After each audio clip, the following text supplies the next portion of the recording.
उत्तर प्रदेश की राजधानी लखनऊ के विकासनगर सेक्टर 3 में स्थित झुग्गियों में एक भीषण आग लगने से लगभग 40 घर जलकर राख हो गए हैं। इस भीषण अग्निकांड में गरीब परिवारों का सारा सामान और जमा पूंजी नष्ट हो गई है।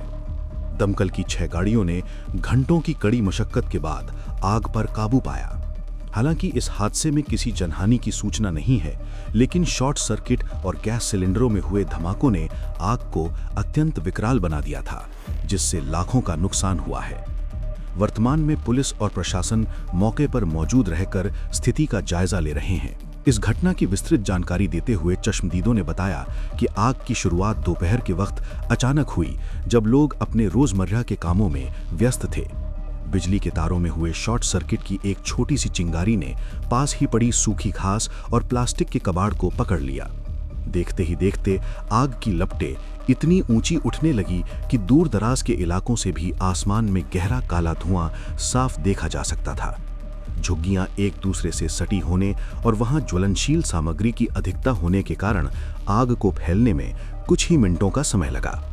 इस दौरान स्थिति तब और भी भयावह हो गई जब झुग्गियों के भीतर रखे छोटे रसोई गैस सिलेंडरों ने एक के बाद एक धमाके करना शुरू कर दिया। इन विस्फोटों की गूंज से आसपास की ऊंची इमारतों में रहने वाले लोग भी दहशत में आ गए और अपने घरों से बाहर निकल आए। जैसे ही अग्निशमन विभाग को इस घटना की सूचना मिली, मुख्य अग्निशमन अधिकारी के नेतृत्व में दमकल की 6 गाड़ियां तुरंत रवाना की गईं। मौके पर पहुंची टीम को संकरी गलियों और लोगों की भारी भीड़ के कारण आग बुझाने के काम में शुरुआती दिक्कतों का सामना करना पड़ा। स्थानीय पुलिस ने तुरंत मोर्चा संभालते हुए भीड़ को वहां से हटाया और दमकल वाहनों के लिए रास्ता साफ किया।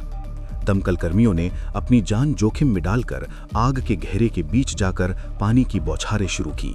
लगभग 2 से 3 घंटे के निरंतर प्रयासों के बाद आग के प्रसार को रोका जा सका और धीरे धीरे लपटें शांत हुई। हालांकि जब तक आग बुझती तब तक वहां रहने वाले दर्जनों परिवारों की दुनिया पूरी तरह उजड़ चुकी थी।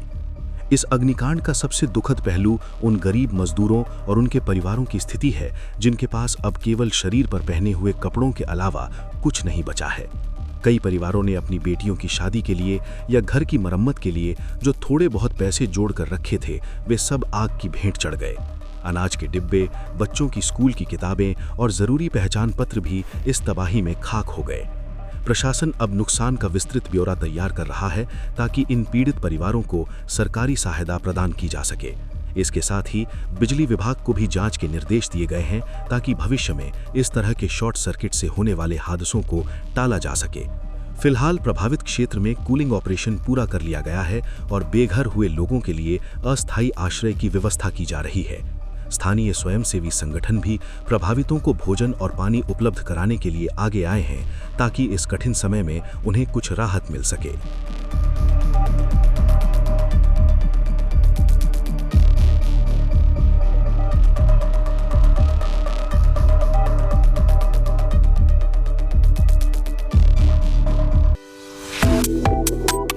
Subscribe to One India and never miss an update.